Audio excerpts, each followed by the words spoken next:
Senator Gillibrand. Let me at the outset commend County Executive Ed Mangano for the job that he and his team are doing. I mean, I'm able to observe them. They're doing all the work, and just to watch what they're doing day in and day out, 24/7, it is really a very uplifting experience. Most of all, I want to thank the people of Nassau County, Suffolk County, people on the South Shore who are really enduring incredible pain and suffering and doing it somehow with a spirit of hope and optimism.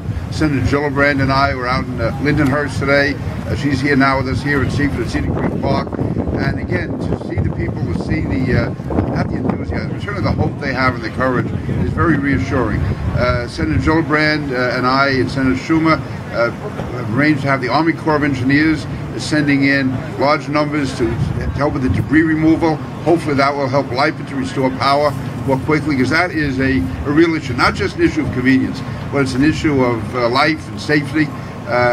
Elderly people, young people of illnesses are really being threatened by the cold weather coming in. So it is important that power be restored as quickly as possible. And the Army Corps of Engineers is coming to assist with that. FEMA, as you know, is on the ground. They are certainly getting into action, and they are working very closely with the county. I want to thank the state. Steve, I want to thank you. Also, Jerry Howard at the state level doing a great job. But again, it's a cooperative effort. It's a collaborative effort. And if Ed wants me to, I will be very privileged to introduce our partner in government, Senator Kirsten Gillibrand, who's been there day in and day out for all the people of the state, especially for us here in Long Island. Kirsten? Thank you to Pete King for his strong leadership and unbelievable dedication. Thank you to the county executive for taking control and trying to lay out for our communities what relief is available and what relief is still to come. I can tell you, all across our state, all across Long Island, families are suffering. They are struggling to take care of their loved ones. We're most worried by those who are at risk, our seniors, our children. So many homes still have no power, no water, no bathrooms, no ability to heat food. And I can tell you, it's wearing on families. The good news is we are resilient. As New Yorkers, we will rebuild, and we will rebuild better than it was before. And that's what I've heard over and over again from people who have literally lost everything. All of their belongings are on their front lawns, waterlogged, everything they own destroyed, a life built together absolutely in rubble. That's what families are facing today. Lives have been lost, homes are destroyed, and businesses are just beginning. So I can tell you, we are committed to helping every family in New York and across the country. What President Obama has committed is no red tape, and you've heard it on a bipartisan basis from state, local, federal government. There will be no red tape.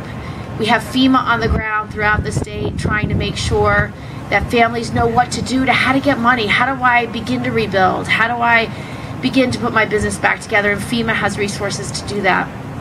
Red Cross and other not-for-profits are on the ground trying to still hand out food, blankets, water, things that are desperately needed in homes.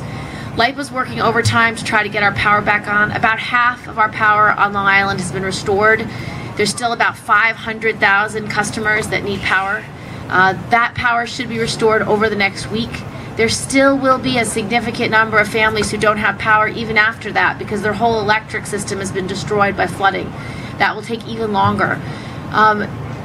In terms of what Senator Schumer and I and Peter King and the whole delegation are doing, we are going to continue to fight for resources and to make sure that we can help this community recover. The Army Corps of Engineers is on the ground. FEMA has just given them $10 million to do disaster relief. It means they can take down trees that have fallen. It means they can remove rubble and remove debris. It means they can clear the wires so LIPA can get the power back on. That's very important for our recovery for the next steps. We've also seen progress in being able to get gasoline. You've seen all the gas lines. People really are worried because if they don't have gas to put in their generator, they can't heat their home or do the necessities they need to do. They certainly can't get to work. So what's happened is the port is now open. That was something that was a priority for the state, for the governor, and for the president. They are delivering gas and oil in more locations. A lot of our locations received so much damage they can't even receive the oil and gas. So that has begun to get back online as well. So slowly but surely, the gas crisis will end. We will have the gas we need for our families, for our cars, for our generators. Slowly but surely, LIPA will get the power back on, and we will rebuild.